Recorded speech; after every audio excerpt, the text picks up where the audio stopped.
먹고 용기를 가져라. 너는 이 백성을 인도하여 내가 너희 조상들에게 주겠다고 약속한 땅을 얻게 할 지도자이다. 너는 굳세어라. 용기를 내어라. 나의 종 모세가 너에게 준 모든 율법을 하나도 소홀히 하지 말고 정성껏 지켜라. 그러면 내가 어디로 가든지 성공할 것이다. 이 율법책을 항상 읽고 밤낮으로 묵상하여 그 가운데 기록된 것을 하나도 빠짐없이 지켜라. 그래야 내가 잘되고 성공할 것이다. 내가 너에게 마음을 굳게 먹고 용기를 가지라고 하지 않았느냐. 너는 조금도 두려워하거나 무서워하지 말아라. 내가 어디로 가든지 너의 하나님 나 여호와가 너와 함께하겠다. 아멘. 네. 성경 덮지 마시고 옆에 펼쳐놓고 같이 말씀을 나누도록 하겠습니다. 새 시대 영적 리더가 되라라는 제목으로 말씀 나누겠습니다. 프린트물도 참고하셔서 말씀 드려주세요. 여호수아서는 모세의 죽음 이후에 여호수아가 이스라엘의 백성의 리더십을 이어받아 가나안 땅으로 인도하는 과정을 기록한 책입니다. 여호수아는 일생 동안 모세 곁을 따라다녔습니다. 마치 비서처럼 충실한 수종자로 여호수아는 살았어요. 그는 모세가 회막에서 기도할 때는 회막 문을 지켰고요. 그리고 산에 올라갈 때는 그 산 앞에서 묵묵히 기다리며 성실하게 역할을 감당했습니다. 이러한 충성된 태도를 하나님께서 보셨어요. 하나님은 모세 이후의 시대를 준비하시면서 가나안 땅의 정복과 분배를 새로운 지도자에게 맡기실 계획을 세우셨습니다. 이 과정 속에서 여호수아는 오랜 시간 동안 훈련과 준비의 시간을 거쳐 마침내 하나님의 뜻을 이루는 지도자로 세워졌습니다. 이 여호수아서의 시작은요, 두려움을 넘어서 새로운 길을 향해 나아가는 용기를 보여줍니다. 과거 가나안 땅을 밟았던 한 지파의 리더였던 이 여호수아가 이제 모세를 이어서 이스라엘 민족을 이끄는 지도자로 부름을 받았습니다. 이는 불가능해 보이는 상황 속에서도 믿음으로 한 걸음을 내디딜 때 하나님의 일하심을 경험하게 되는 순종의 모습을 여호수아서는 드러내고 있습니다. 여호수아가 이제 새로운 지도자가 된다고 했을 때 어떤 마음이었을까요? 막중한 부담감이 있습니다. 두려움이 들 수가 있어요. 내가 이것을 감당할 수 있을까? 위대한 종이었던 모세가 그 앞에서 수많은 이적과 기적과 하나님이 함께 하신 그 증거를 드러냈는데 내가 그것을 감당할 수 있을까? 막중한 부담감이 있었습니다. 하지만 그에게 주님은 강하고 담대하라 하셨어요. 내가 어디로 가든지 내가 너와 함께 하겠다라는 약속을 주셨습니다. 무엇보다 하나님의 말씀을 마음에 새기고 그 말씀대로 살아가라고 명령하셨어요. 우리도 믿음의 길을 걸어갈 때에 두려움과 염려가 찾아올 수 있습니다. 그러나 여호수아 1장의 말씀을 여러분의 레마로 붙들 때에 하나님이 함께 하신다는 확신 속에서 다시 일어설 힘과 용기를 얻게 됩니다. 여호수아는 두려움 대신 믿음을 선택했어요. 하나님이 인도하시면 그 한 걸음을 내디뎠습니다. 여러분, 그리스도인에게 용기란 이와 같습니다. 두려움이 없는 상태가 아니에요. 여전히 두려움은 느껴지죠. 그럼에도 믿음으로 앞으로 나아가는 행동을 하는 것이 그리스도인의 용기입니다. 여러분도 하나님의 약속을 붙들고 하나님이 함께 하신다는 그 사실을 기억하여 믿음의 발걸음을 내디디시기를 예수님 이름으로 축복합니다. 유인물을 보시면요, 여호수아의 생애는요, 여호수아는 믿음으로 살다가 110세에 죽었다라고 평가합니다. 히브리서 기자도 여호수아에 대해서 말하고 있죠. 출애굽 당시 약 54세쯤에 모세에게 발탁됐어요. 적은 나이가 아닙니다. 당시 때 70대, 80대의 그 연수였는데 54세였고 한 지파의 지도자였어요. 그런 사람이 모세의 수종자로 발탁되었고 40년 동안 지도자 수업을 받았습니다. 그리고 94세가 되었을 때 다른 사람들은 이제 육신의 이제 생명이 끝나고도 한참 지난 그 나이가 된 94세에 모세의 후계자가 되어서 하나님께서 약속하신 가나안 땅을 정복하라는 사명을 맡게 됩니다. 이 여호수아의 이름은요, 하나님은 구원이시다라는 뜻이 있어요. 그러니까 히브리어로 예슈아와 동일한 말입니다. 그러니까 예슈아, 요시야, 여호슈아 같은 말이에요. 그래서 헬라식의 이름으로 표현하면 예수가 되는 거예요. 이에수스, 헬라어로 이에수스라고 하죠. 따라서 여호수아는 장차 오실 예수 그리스도를 예표하는 인물입니다. 여호수아가 이스라엘 백성들을 가나안 땅으로 인도했듯이 예수 그리스도께서 우리를 영원한 하나님 나라로 인도할 것을 보여주고 있는 것이 이 여호수아서입니다. 모세와 여호수아를 좀 대비해 보면요, 모세는 위대한 지도자였습니다. 하나님의 말씀에 순종하여서 기적과 이사를 행하였고, 그리고 말씀을 가져왔죠. 받아서 전달했습니다. 그러나 단 한 번의 이 실수로 가나안 땅에 들어가지 못했습니다. 근데 실수 그 이상으로 주님이 말씀하고 싶은 메시지가 있었어요. 모세는 율법을 대비합니다. 율법을 상징하는 이 모세를 통해서 말씀하고 싶은 것은 약속의 땅 가나안에 들어가기 위해서 율법의 준수만으로는 들어갈 수 없다는 거예요. 너희 행위로 들어갈 수 있는 것이 아니라는 거예요. 우리의 힘으로 성경 말씀을 100% 다 지킬 수 있는 사람은 이 땅에 아무도 없습니다. 말씀을 달달 외우고 있는 바리새인조차도, 유대인들조차도 말씀 제대로 100% 지킬 수가 없어요. 율법의 준수만으로는 천국에 갈 수 없다는 것을, 하나님 나라에 들어갈 수 없다는 것을 말하고 계신 거예요. 그리고 오직 예수 그리스도를 믿을 때만이, 그 오직 예수만으로 들어갈 수 있는 나라인데, 그 예수를 믿고 덧붙여서 순종함으로 그 예수를 따라갈 때에 약속의 땅에 들어간다는 진리를 말해주고 있다는 거예요. 시대적인 배경은 그렇습니다. 광야 1세대가 40년 동안 방황하다가 여호수아와 갈렙을 제외하고 모두 죽었습니다. 광야 2세대는 이제 긴 훈련을 마치고 가나안 입성을 앞두고 있습니다. 모세는 그 입성을 앞두고 신명기를 통해서 하나님의 말씀으로 죄교육을 시행합니다. BC 1407년. 모세가 그리고 이제 죽게 되죠.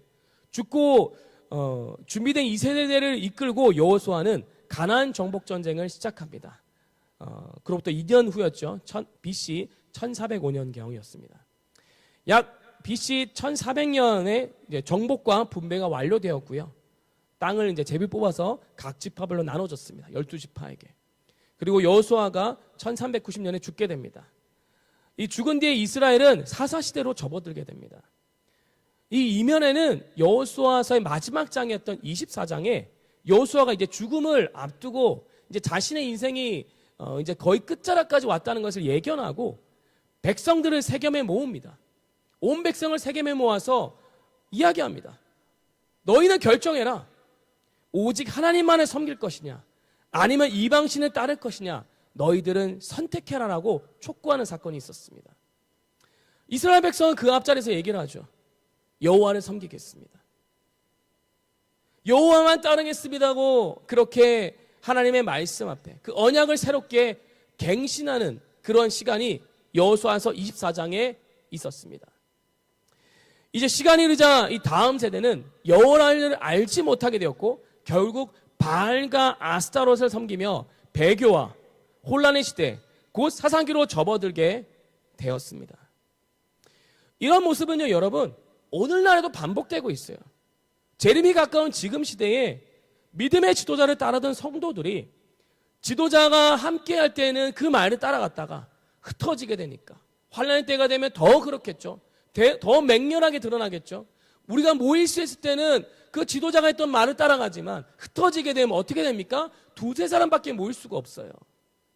한 가정에, 한 공동체의 작은 소그룹의 리더들만이 말씀을 전할 수 있습니다.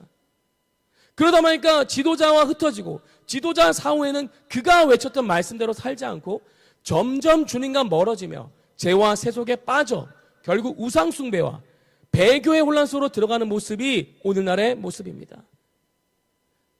마지막 시대 이 끝자락에 환란의 때가 되어지면 더 극명하게 드러나는 그런 모습입니다. 이스라엘 백성이 가나안 족속을 완전히 진멸하지 못하고 혼합과 타락으로 하나님의 경고를 무시했기 때문에 다 내어 쫓고 다 진멸하고 죽이고 불태우고 제거하고 그들과 혼합되지 말고 섞이지 말라고 했음에도 불구하고 주님의 명령을 따르지 않았어요. 오늘의 세대도 그렇습니다. 주님이 말씀하시고 명령하셨는데 그 명령을 따라가지 않으니까 그 영향 그대로 혼합되고 타락되고 세속화되어지고 물들어 버리는 거예요. 그러므로 우리는 다음 세대가 하나님의 경고를 받아들이고 하나님만 섬기며 성령 안에서 말씀을 살아내도록 이끄는 리더들로 일어나셔야 됩니다. 지금 시대가 사사왕의 같은 혼란이 때라 할지라도 여호수아와 같은 영적인 아버지로, 영적인 어머니들로 여러분들 일어나서 다음 세대들을 믿음으로 세우셔야 됩니다. 왜 가나안 7족속을 진멸하라 하셨습니까? 여러분 이것에 대한 궁금증 없으십니까? 초신자들이 성경을 읽다가 의문점을 갖는 부분이 이 부분이에요. 왜 사랑의 하나님이 왜 사람들을 다 진멸하고 죽이려고 하는가? 어린아이까지 다 죽이려고 하는가? 남김없이 다 죽이라고 하시는 걸까?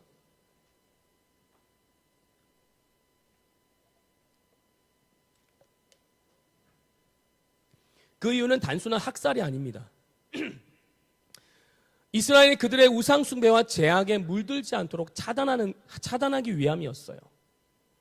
가나안 족속은요 함의 후손입니다. 노아가 이 함을 저주하는데 함의 아들, 실제로 말하면 함의 아들인 막내 아들인 가나안을 저주한 거예요. 이 가나안이 저질렀던 그 죄악 때문에 노아에게 행했던 그 음란함 때문에 저주를 받은 거예요. 그 음란의 그 문화와 그 죄악이 그대로 가나안 땅의 7족속들에게 이 가나안의 그 후손이었던 그 족속들 그대로 나타난 거예요. 가나안은 레위기 18장에 기록되어진 그 죄악들을 그대로 저지르는데요. 간음, 근친상간, 동성애, 소아성애, 수간 등 음란한 문화와 죄악이 가득했어요. 뿐만 아니라 바알을 숭배하였고 몰렉을 숭배해서 자녀를 불에 태워 제물로 바치는 끔찍한 행위를 했습니다. 하나님이 이스라엘을 그들의 죄악에 대한 심판의 도구로 사용하신 거예요.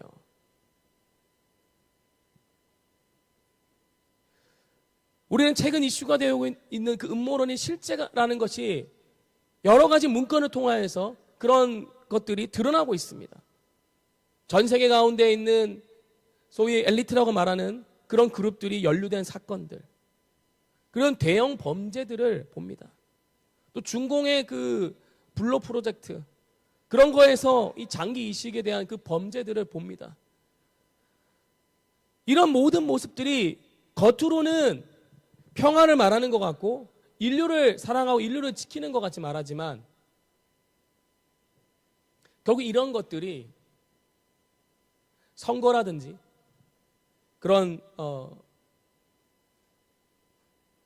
주사라든지 이런 것들로 인하여서 인류를 위협하고 그런 문화들로 그 뒤에서 그런 죄악 가운데 이 세상을 물들고 있고 많은 사람을 죽음 가운데 놓고 있다는 우리는 그냥 음모론이 아니라 실제라는 것을 요즘에 많이 밝혀지고 있습니다. 그러면서 우리가 진짜 하나님 오실 때 얼마 남지 않았구나, 주님 오실 때 얼마 남지 않았구나, 우리도 깨어 있어야 되고 우리 아이들 깨워야 되겠구나, 내 옆에 있는 영혼들, 가족들, 친척들, 이웃들 제대로 가르치고 무엇이 기준인지 어떤 방향으로 가야 되는지를 알려줘야 되겠구나라고 우리는 인식해야 됩니다. 그렇게 깨어나시길 축복합니다. 가나안 7족속이 의미하는 말은 무엇일까요? 여러분, 역사적인 의미로는요, 이스라엘은 당시 때 청동기 문명이었어요. 청동기 시대, 그렇죠? 청동기 시대 다음에는 이 철기 문명이 일어나는데요. 이 가나안 족속들은 철기 문명이었어요. 게임이 안 되는 싸움이죠. 무기가 달랐어요. 화살 쏘는 사람과 총 들고 있는 사람이랑 같은 비유예요.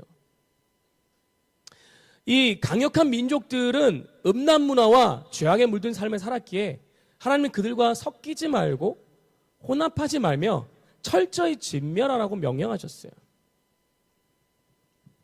근데 영적인 의미로 보면요, 오늘날 그리스도인의 삶에 내면의 거룩함을 회복하라는 그런 메시지가 있습니다. 영적 전쟁을 치러야 된다. 전신갑주를 입고 에베소 6장에 나오는 영적으로 무장하여서 하나님의 무기로 무장하여서 영적 전쟁을 치러야지만이 우리의 내면이, 우리도 예수님이 계시는 성전이잖아요.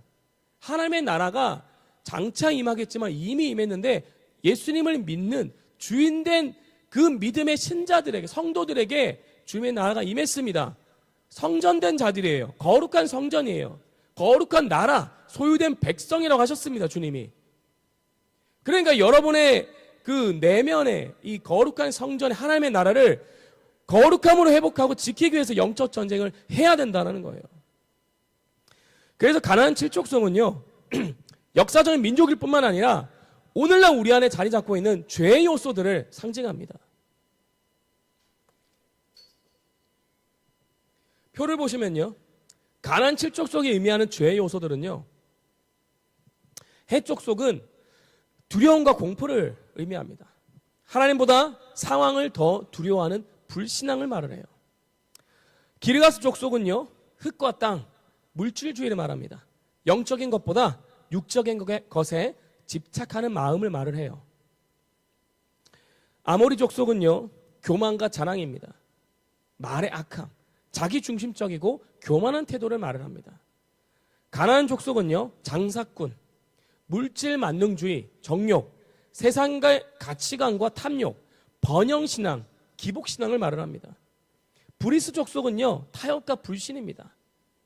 우매함, 영적으로 깨어있지 못하고 무지한 상태를 말을 해요. 휘위 족속은요, 속임수와 쾌락주의입니다. 죄와 타협하며 불순종하는 간사한 마음을 말을 해요. 여부스 족속은요, 거만함과 고집입니다. 하나님께 복종하지 않고 내면 깊이 뿌리내린 완고함입니다. 이 죄의 요소들은요, 단순히 과거의 민족을 아니라 오늘날 우리의 내면 속에서 여전히 싸워야 할 영적인 실체들입니다. 그러므로 우리는 진리의 검인 말씀과 성령의 능력으로 이들을 철저히 잘라내야 합니다. 그래야만 거룩한 내면을 회복하고 하나님의 나라를 우리의 삶 속에 세울 수 있습니다.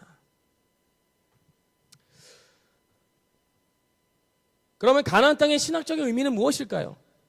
네 가지로 정리해드리면요, 첫 번째는 하나님의 약속의 성취입니다. 가나안은 아브라함으로부터 이어진 언약이 현실화된 장소입니다. 실제적인 장소이죠. 또한 하나님의 신실하심을 보여주는 증거입니다. 이는 하나님께서 약속하신 말씀을 반드시 이루신다는 사실을, 그 증거를 드러내는 거예요.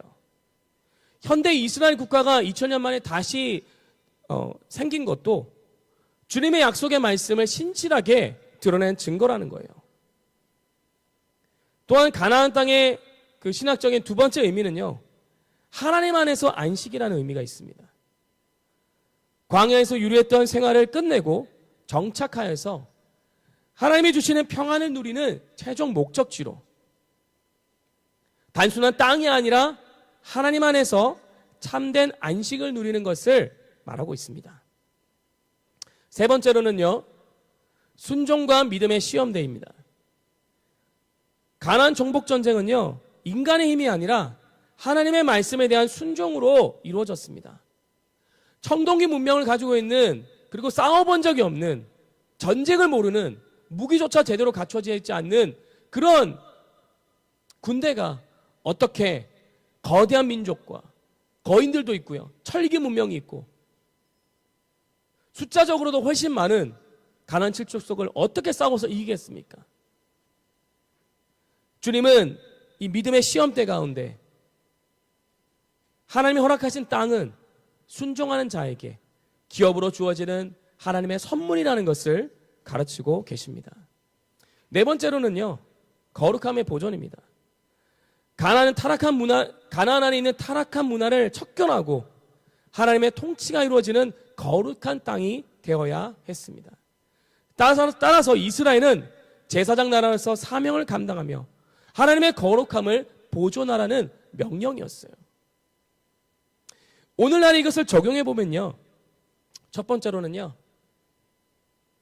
이 가나안은 언약의 성취와 축복의 공간입니다. 오늘날 성도들에게 하나님의 약속이 성취되는 삶의 자리를 말을 해요.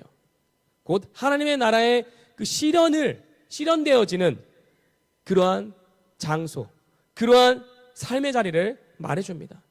여러분 삶도 마찬가지입니다. 그리고 두 번째로는요, 풍요와 번영의 상징인데요.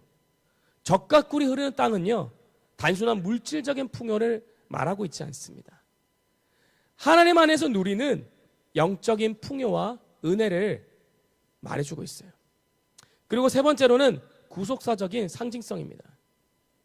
애굽은 미츠라임이라고 하죠. 세상을 말합니다. 죄에 가득한 세상. 그리고 광야는 시험의 여정이에요. 광야 40년 동안 시험의 여정을 지나 가나안 땅으로 들어가는데 이 가나안 땅은 하나님의 나라의 실현을 보여주고 있습니다. 그래서 성도의 삶의 여정을 보면요, 죄의 종로를 타면서 죄에 빠져서 살았던 그 인생에서, 사단의 종로를 타며 죄의 종이었던 삶에서 구원을 받아서 이제 시험을 거쳐 결국 하나님 나라에 들어간다는 구속사의 여정을 반영하고 있다는 거예요. 히브리서 기자는요, 히브리서 3장 4장에서 가나안 땅을 단순한 평안의 땅이 아니라 성도가 그리스도 안에서 현재 누리는 안식과 동시에 영적 전쟁의 현장으로 해석합니다. 그래서 에베소서 6장의 사도 바울은 가나안의 성도가, 가나안 땅에 있는 성도는 전신갑주로 완전 무장하여서 영적 전쟁을 치르며 승리해야 된다. 그 끝에는 영원한 하나님의 나라가 기다리고 있음을 보여주고 있습니다. 그래서 여호수아서의 핵심은요, 여러분, 여호수아가 예수 그리스도를 예표하는 인물이에요. 예수 그리스도를 믿고 어린 양을 따라가면 주님의 말씀에 순종하여 그 말씀을 내 마음판에 새겼어.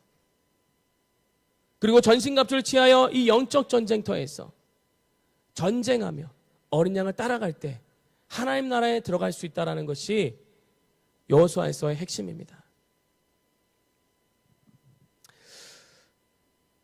본문의 말씀으로 좀 들어가 보면요, 1장 1절과 2절의 말씀을 우리 함께 읽어보겠습니다. 시작.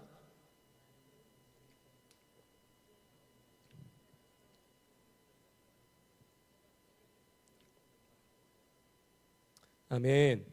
하나님께서는 모세가 죽은 다음에 모세의 후계자 여호수아에게 명령하기를, 나의 종 모세는 죽었다. 이제 너는 모든 이스라엘 백성을 이끌고 요단강을 건너 내가 그들에게 주는 약속의 땅으로 들어가거라 명령하셨어요. 들어가겠니라고 묻지 않았습니다. 너 할 거야? 묻지 않았습니다. 명령하셨어요. 들어가라. 우리에게도 믿음의 길은요, 선택하라고 이렇게 하겠니 제안이 아니고요, 명령이에요. 들어가라. 생명의 길로 가라. 약속의 땅으로 가라. 주님이 우리에게 명령하시는 거예요. 여기서 백성을 이끌고라는 표현이 있는데 개역 개정에는요, 일어나 약속의 땅으로 가라는 말입니다. 그러니까 일어나다라는 히브리어로 쿰을 말을 하고 있는데요, 일어나다 솟아오르다라는 뜻을 지닙니다. 마가복음 5장 41절에 예수님께서 야이로의 죽은 딸을 살리실 때에 아람어로 이렇게 말을 합니다. 달리다 쿰, 소녀여 일어나라. 같은 그런 표현이죠. 이 말씀이 우리에게 지금 선언되고 있다는 거예요. 이제 너는 모든 이스라엘 백성을 이끌고 요단을 건너 내가 그들에게 주는 약속의 땅으로 들어가라. 이 말씀이 여러분과 저에게 선언되었습니다.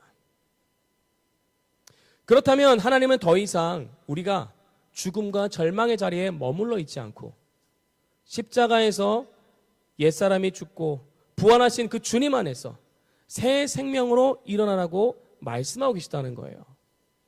십자가를 붙들고 일어나라. 예수 그리스도가 걸어가신 그 생명의 길, 믿음의 걸음을 디뎌라 말씀하고 계신 거예요. 그 길은 약속의 땅으로 인도하는 길입니다. 약속의 땅, 곧 가나안은 단순한 지리적인 장소가 아니라고 했죠. 여러분 삶 속에서 하나님의 약속이 성취되는 자리입니다. 그곳은 하나님의 나라가 실현되는 곳이에요.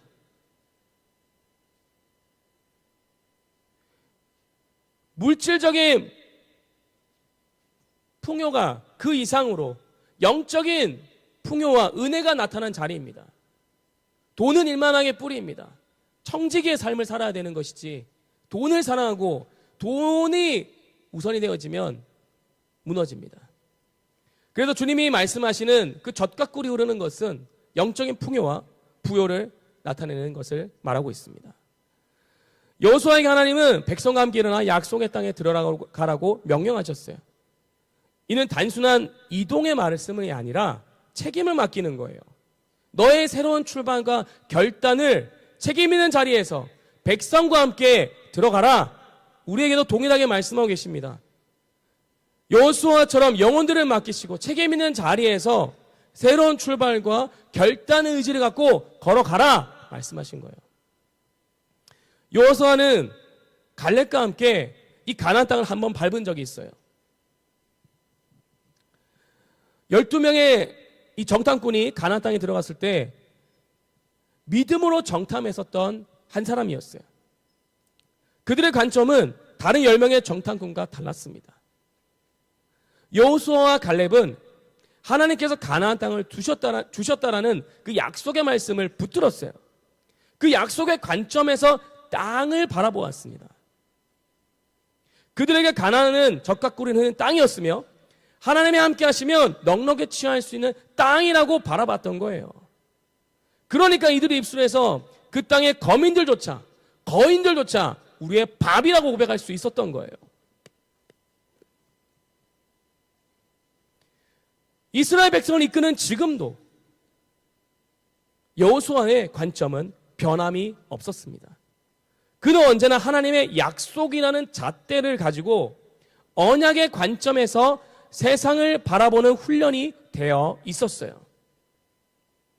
뭐라고요? 하나님의 약속이라는 잣대를 가지고 언약의 관점에서 세상을 바라보는 훈련이 되어 있었다고요.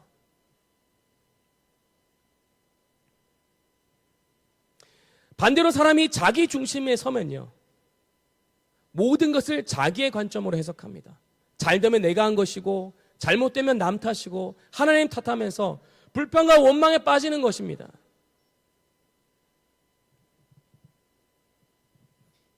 현 시대의 상황과 세상의 소리를 들으면 절망과 좌절, 낙심과 분노가 올라올 수밖에 없습니다. 법치가 무너지고 악법이 난무하고 차별금지법이 제정되고 있고 교회 폐사법이 개정되고 있고 전 대통령의 무기징역이 선고되고 있고, 현 시대 정말 이 세상의 소리와 그 상황을 바라보고 거기에 집중하기 시작하면, 나 중심적인 관점으로 세상을 바라보고 정치를 바라보잖아요. 그러면 자기 관점으로 해석하게 됩니다. 물론 세상이 지금 잘못된 길로 가고 있는 게 맞습니다. 그러나 하나님의 약속에 붙드는 사람은 세상을 다르게 봅니다. 하나님의 구원 계획을 믿기 때문입니다. 하나님의 약속이라는 잣대를 가지고 언약의 관점으로 세상을 바라보는 훈련이 되시길 축복합니다. 대한민국을 향하신 하나님의 계획, 교회 공동체를 향하신 하나님의 계획, 그 뜻, 개인을 향하신 약속을 믿으시길 축복합니다. 대한민국을 향하신, 북한과 또 이스라엘 향하신 주님의 약속의 말씀을 붙들고 마지막 시대 주님이 이루실 일들을, 이미 말씀하신 것들을, 그리고 주님 오셔서 온 세상에 적그리스도, 주님 오시기 전에 적그리스도로 세상이 혼란 가운데 있겠지만, 환란을 겪어야 되지만 주님이 오시겠다고 하셨고 승리하실 것을, 적그리스도와 그 왕국들을 심판하시고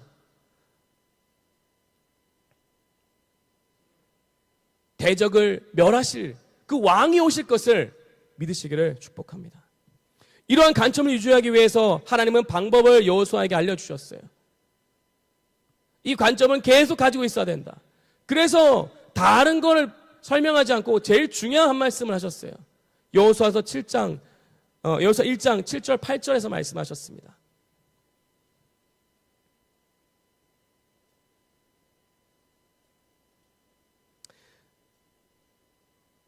우리 7절 8절 한번 읽어볼게요. 시작. 너는 굳세어라, 용기를 내어라. 나의 종 모세가 너에게 준 모든 율법을 하나도 소원하지 말고 정석권 지켜라. 그러면 내가 어디로 가든지 성공할 것이다. 율법책을 항상 읽고 밤낮으로 묵상하며 그 가운데 기록된 것을 하나도 빠짐없이 지켜라. 그래야 내가 잘되고 성공할 것이다. 쉽게 말씀드리면 주야로 하나님의 말씀을 소리내어 읽고 묵상하며 말씀으로 삶을 바라보는 훈련을 해라는 거예요. 말씀으로 삶을 바라보는 훈련을 하셔야 됩니다. 여러분이 통독하는 것과 암송하는 거 여러분이 말씀을 바라보는 훈련한 시간이에요. 그걸로 세상을 해석하셔야 됩니다. 마음에 새기셔야 됩니다. 세상으로 자리 잡고 있는 여러분의 혼을 미디어와 오락과 세상의 재미있는 것들로 여러분의 혼이 사로잡혀 있다면, 더 재미있는 것들로 여러분의 생각이 혼미해져 있다면 여러분 말씀으로 클렌징 하시기를 축복합니다. 씻어내고 말씀으로 채울 때에 진짜 참 기쁨을 발견하게 됩니다. 말씀 앞에 감동하고요. 그 구원의 감격 앞에 이런 기쁨이 있을 수 있을까? 이런 감격이 있을까라는 걸 경험하게 되시는 거예요. 하나님을 뜨겁게 받는 그 순간만이 아니라 날마다 누릴 수 있는 기쁨입니다. 절망과 고통과 어려움이 올 때에도 그 감정이 죽음 앞에서도 멈추지 않는 거예요. 그래서 주를 위해 죽을 수 있는 겁니다. 그래서 주를 위해서 믿음의 길 끝까지 가는 겁니다. 주님을 부인하라는 그 자리에서 예수님을 끝까지 고백할 수 있는 그 감정선, 그 결정, 그 영적인 상태는 이렇게 준비되어지는 거예요. 말씀으로 삶을 바라보는 훈련하시길 축복합니다. 그럴 때 우리는 약속의 관점에서 세상을 바라보며 흔들리지 않는 믿음을 지킬 수 있습니다. 3절 4절 말씀 읽어볼게요. 시작. 내가 모세에게 말한 대로 너희 발이 닿는 곳마다 그 땅을 다 너희에게 주겠다. 그 땅의 경계는 남쪽 네겝 광야에서부터 북쪽 레바논 산악지대에 이르고 동쪽 유프라테스 강에서부터 해쪽의 땅을 거쳐 서쪽 지중해 연안까지 이를 것이다. 하나님께서는 너희 발이 닿는 곳마다 주겠다라고 약속하셨습니다. 이는 문자적으로 가나안 땅의 경계를 두신 말씀입니다. 그러니까 정복을 통해 너희 발이 닿는 곳을 하나님의 나라로 세우시겠다는 뜻입니다. 성경에서 발은요, 주로 행동과 태도를 의미합니다. 복음을 전하는 행위, 겸손과 섬김의 헌신, 하나님께 복종하는 삶을 말을 해요.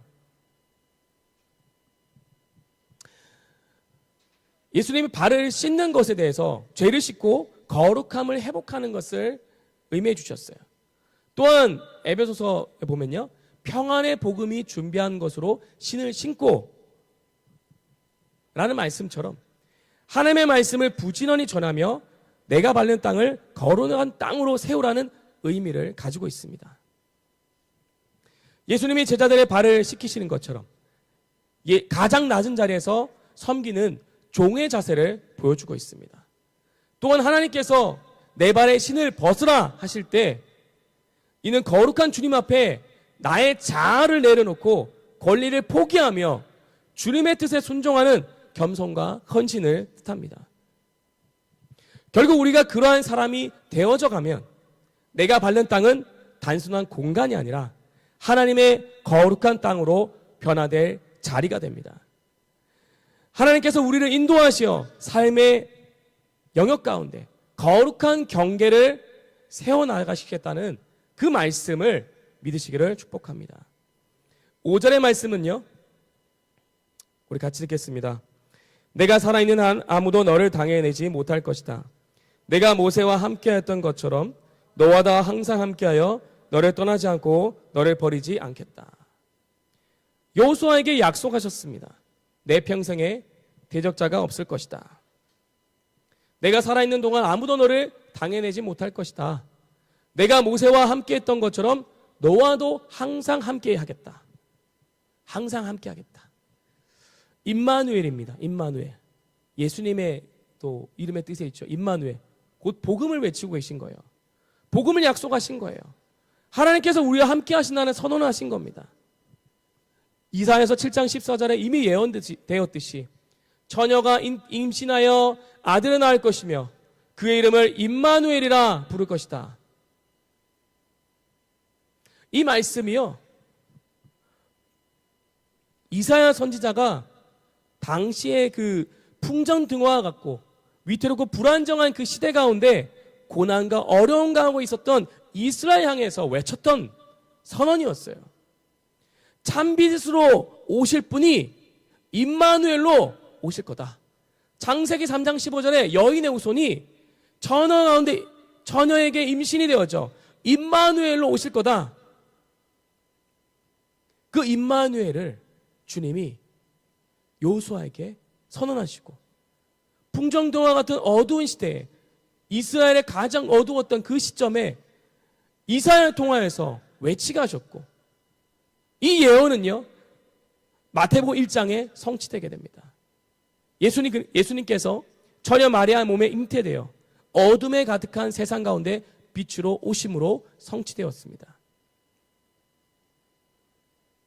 예수님께서 우리에게 임마누엘 하시기 위해서, 하나님께서 우리와 함께 하시기 위해서 오신 거예요. 역사적으로 보면요, 우리 조선도 그랬습니다.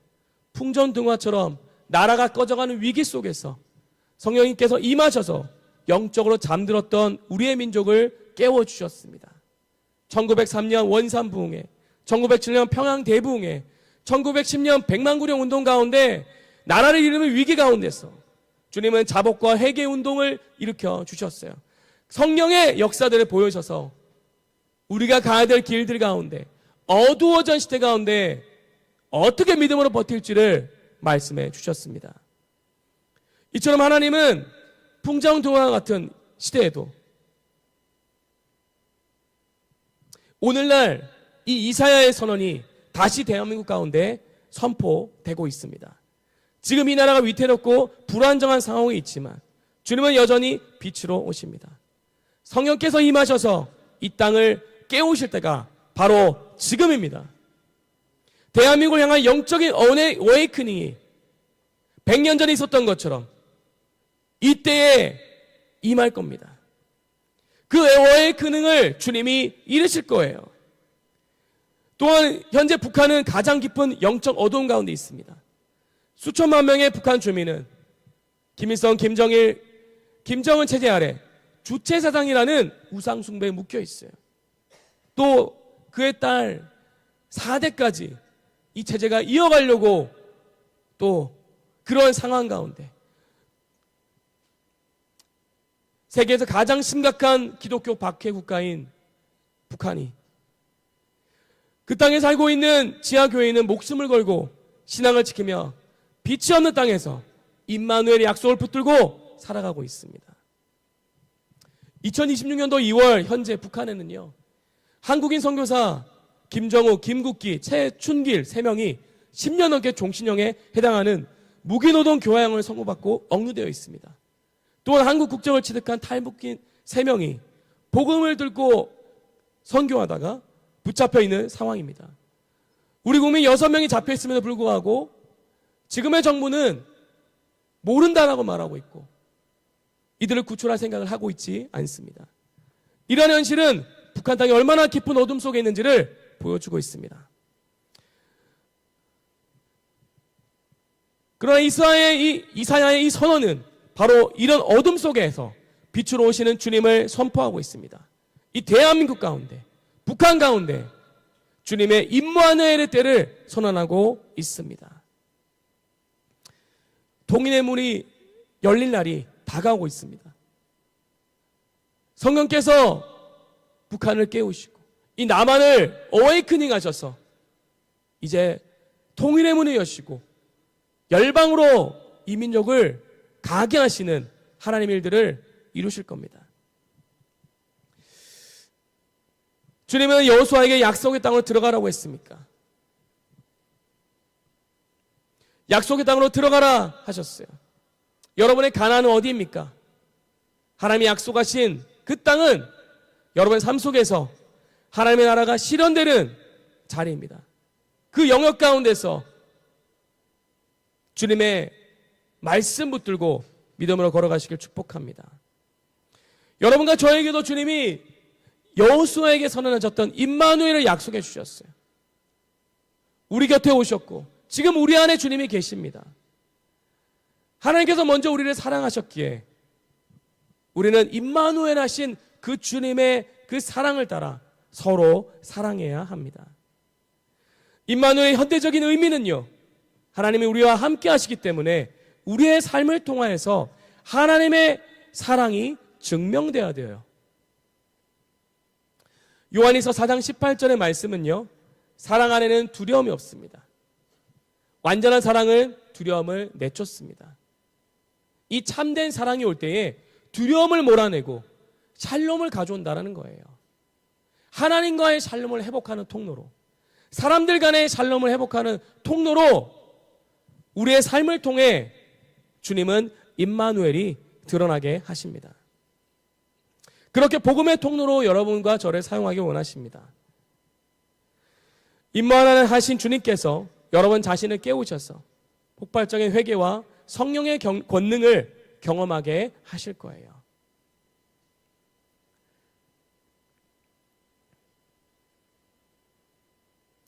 이사야서 61장 말씀에 보면요, 메시아 사역을 선포하고 있습니다. 주 여호와께서 성령으로 충만케 하셔서 마음이 상한 자를 고치고 포로된 자를 자유케 하고 갇힌 자에게 석방을 선언하고 하나님의 은혜의 때와 심판의 날을 선포하게 하셨습니다. 이 그리스도의 사역의 본질을 여러분과 저를 통해서 보이기를 원하십니다. 여호수아와 같은 그러한 리더로 일어나서 그리스도의 재림을 바라보게, 고치고 자유케 하고 석방하게 하는 일들을 우리를 통해서 이루길 원하십니다. 그리스도의 사역이 여러분을 통해서 일어날 때 에스겔서 47장에 달마다 생명수 강가의 나무처럼 열매 맺는 의의 나무로 세우시기를 원하십니다. 여러분의 삶에 어웨이크닝이 일어날 때에 하나님이 여러분을 복음의 통로로 세우실 거예요. 임마누엘의 현재성은요, 단순한 위로가 아니라 사단에게 빼앗긴 영혼들을 다시 빛 가운데 이끄는 능력입니다. 풍전등화와 같은 어둠 속에 있는 자들을 복음을 통해서 깨어나게 하고 죽음에서 생명으로 돌아오게 하는 그런 믿음의 말씀입니다. 결국 임마누엘의 약속은 우리 안에서 살아 움직여서 우리 안의 삶을 통해서 드러나게 될 거예요. 하나님이 여러분을 깨우셔서 폭발적인 회개와 성령의 권능을 경험하게 하시고 그리스도의 사역을 이어가는 복음의 통로로 사용할 겁니다. 그래서 주님은 여호수아에게 마지막으로 3번이나 반복해서 명령했습니다. 강하고 담대하라. 마음을 굳게 먹고 용기를 가져라. 단순한 격려가 아닙니다.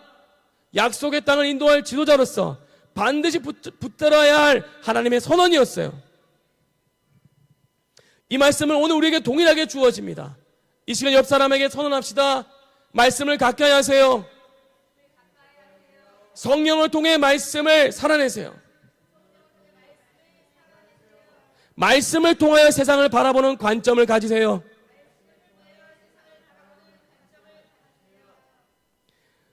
이 방법을 알려줌으로 인해서 주님은 우리의 삶에 어웨이크닝이 일어나고 말씀을 실제로 살아낼 수 있게 합니다. 성경에서 성공이라는 표현을 썼지만 잘 되는 것을 말하는 것이 아니라 이런 말씀이 실체가 되는 그 삶을 성경에서 말하는 성공이라고 말하고 있는 거예요. 세상에 말하는 성공주의가 아닙니다. 다시 한번 주님은 강조하고 있습니다. 임마누엘의 약속과 함께 강하고 담대하라.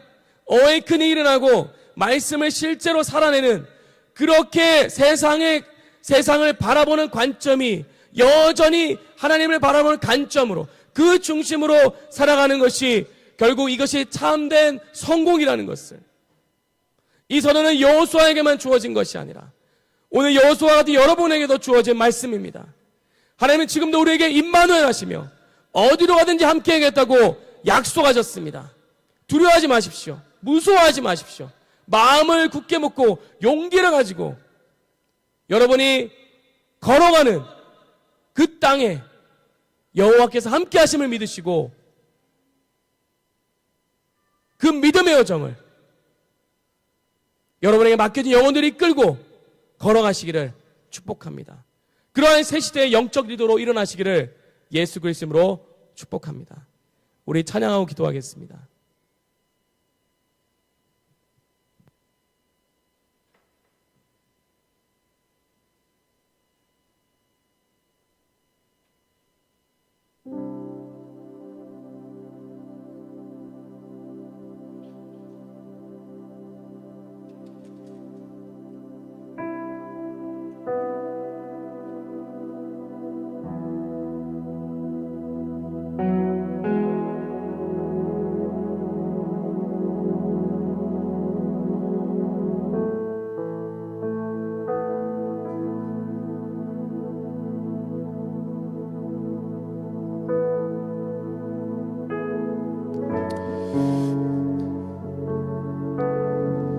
주님은 좁은 길로 들어가기를 힘쓰라고 하셨습니다.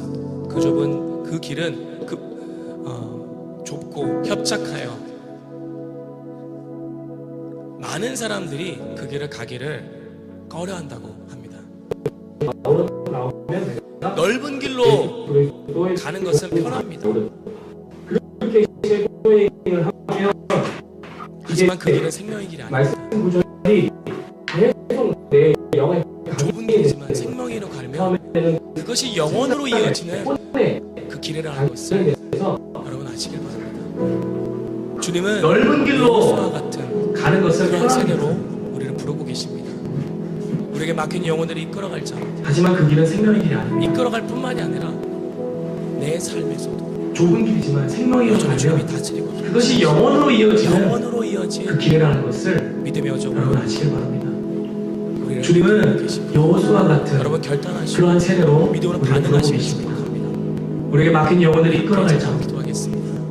이끌어갈 뿐만이 아니라 내 삶에서도 여전히 주님이 다스리고 통치하시는 영원으로 이어진 믿음의 여정으로 우리를 이끌고 계십니다. 여러분 결단하시고 믿음으로 반응하시길 축복합니다. 우리 함께 찬양하고 기도하겠습니다. 계속해서 주님을 보내 아무도 없을 것 같던 그곳에서 손에 계셔서 주 나를 붙드네 그곳을 거쳐가가 그곳에서 안개 속에서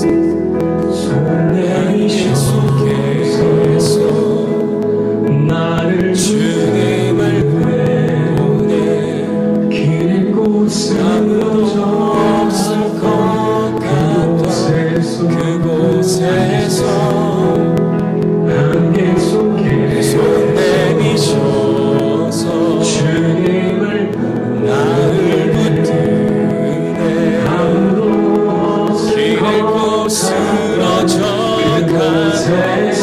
그곳에서 손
내가 어디로 가든지 너의 하나님 나 여호와가 너와 함께하겠다. 주님, 우리가 말씀을 가까이 하고 성령을 통해 말씀을 살아내고 말씀의 관점으로 세상을 바라보는 그런 하나님의 중심에 살아내기를 원합니다. 여호수아가 여전히 그렇게 훈련되었죠. 가나안 땅을 바라보고 대적들을 밤이라고 말했던 장대한 거인들조차 철기 문명을 가지고 있는 그들조차 하나님 함께 하시며 능인이라고 말했던 그 여호수아 노년의 할아버지가 되었습니다. 다른 사람은 60대 생명이 끝나는 그 시점에 여전히 살아서 외치고 있는 것입니다. 저들은 우리의 밥이다. 하나님 함께 하시면 우리는 대적을 이길 수 있다고 말하는 거죠. 우리가 그렇게 그런 믿음으로 걸어가는 새 시대의 리더가 되게 하여 주시옵소서. 또한 우리 다음 세대를 이끄는 그러한 리더들로 영적인 아비와 어미로 일어날 수 있도록 역사하여 주옵소서. 우리를 통하여 이 어두운 세상 가운데 주님의 빛을 비추는 도구로 좁은 길로 인도하는 자로 생명의 복음을 전하는 자로 일어나게 하여 주옵소서. 그러한 사람은 하늘로 일어날지어다. 그러한 사람은 정로 반응할지어다. 더 이상 잠들어 있지 않고 깨어나 죽은 자들 가운데 외치는 자로 일어날지어다. 그렇게 그리스도의 사역이 이사야서 61장 1절에 상전의 말씀에 메시아의 사역이 이곳에서는 한 사람 한 사람과 말씀 앞에 그렇게 반응한 자들 가운데 선언될지어다. 이 마지막 시대 그렇게 좁은 길로 가서 주님을 맞이할 수 있는 한 사람 한 사람 되기를 예수님 이름으로 축복합니다. 주님 그렇게 역사하여 주시옵소서. 감사합니다. 이 모든 말씀 예수님 이름으로 기도했습니다. 아멘. 주님, 우리의 예물로 주님께 내어드립니다. 우리의 삶도 시간도 우리의 생각도 온유적 시간도 주님께 예물로 우리의 삶과 생명도 주님께 예물로 드립니다.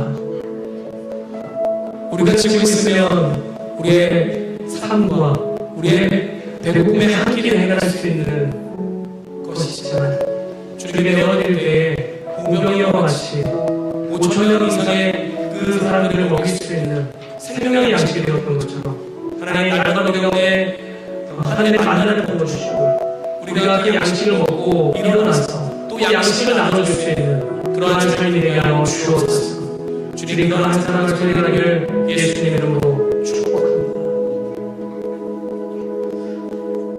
지금은 우리 구 예수 그리스도의 한량없으신 은혜와 하나님의 사랑과 성령의 강한 도움을 충만케 하시니 오늘 들은 말씀 앞에 믿음으로 반응하여 여호수아와 같이 이 새 시대 리더로 일어나 막힌 영혼들을 이끌어 약속의 땅 영원한 하나님 나라를 들어가기까지 영적 전쟁하며 믿음으로 승리해 나가자. 그렇게 결단하며 임마누엘 하나님을 증거하며 복음을 외쳐서 그리스도의 사역이 이 사람들을 통해서 드러나는 우리 자녀들 세대를 통해서 드러나는 놀라운 역사 앞에 믿음으로 반응하고자 예배하는 우리 보리를 성도들 가운데 또 우리 예배하는 우리 무리들 가운데 형제교회들 가운데 열방으로 수많은 시민들 가운데 그들의 가정과 교회와 삶의 영역 가운데 지금으로부터 영원 공토로 함께 하시기를 간절히 축원합니다. 아멘.